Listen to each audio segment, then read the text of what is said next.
জাতীয় vitamin A plus campaign 29 মে 2011।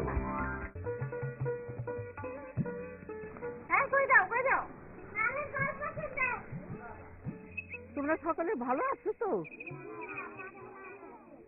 আমিও ভালো আছি। তোমাকে পাইলে না আমি একেবারে ভালো হয়ে যাই। হ্যাঁ, আজকে তোমাকে এক রাজা আর রাজপুত্রের গল্প শোনাবো। শুনো না? এক দেশে এক রাজা ছিল, এক রাজপুত্র ছিল।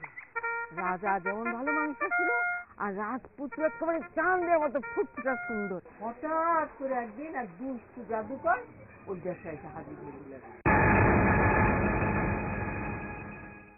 আইসা এসে রাজার ক্ষতি করার জন্য চেষ্টা শুরু করে দিল।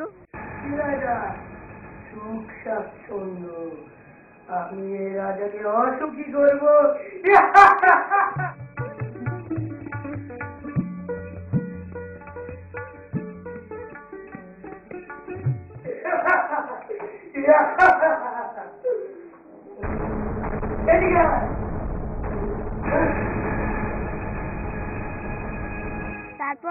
তারপরে একদিন সে ওই যে রাজার রাজপুত্র তার চোখটা অন্ধ করে দিচ্ছিল একেবারে।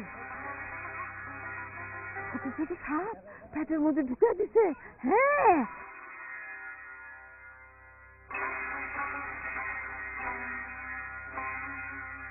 আর পেটের মধ্যে সাপগুলি যায় না, এমনি এমনি মোচড় মারতে শুরু করছে।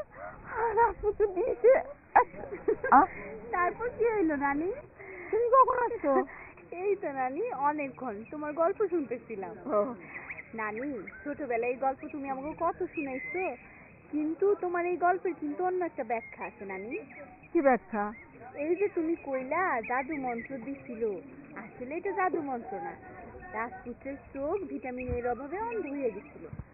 আর ওই যে কইলা পেটের মধ্যে সাপ ঘুরতেছিল, এইটা সাপ না, এইটা হচ্ছে কৃমি নামের সাপ।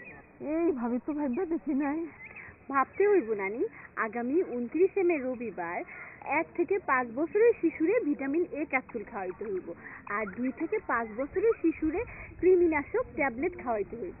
আচ্ছা, আমার একটা নাতি আছে 7-8 মাস বয়স, ওরে টিকা খাওয়ানো যাবো না? অবশ্যই খাওয়ানো যাইব, তবে এইবার শুধুমাত্র কয়েকটা স্থানে 6 মাস থেকে 11 মাসের সকল শিশুরে এই নীল রঙের ভিটামিন এ ক্যাপসুল খাওয়ানো হইব। জেলাগুলো হইল কুমিল্লা, গোপালগঞ্জ, সাতক্ষীরা, মৌলভীবাজার, বরিশাল জেলা এবং রাজশাহী ও বরিশাল সিটি কর্পোরেশন। ঠিক আছে, খুব ভালো কথা। এখন থেকে আমি ওই ভিটামিন এ নিয়ে গল্প করি। নানি, ঠিকই কইছো, এইটা নিয়ে একটা গল্প তুমি অবশ্যই বানাইবা। আর শোনো, ওই দিন সকল শিশুরে তার পাশের টিকাদান কেন্দ্রে নিয়ে ভিটামিন এ ক্যাপসুল আর কৃমিনাশক ক্যাপসুল খাওয়াইতে হইব, তাইলে আর কোনো রাজপুত্র কোনো রাজকন্যার এই রোগ হইব না। ভিটামিন এ খাওয়াই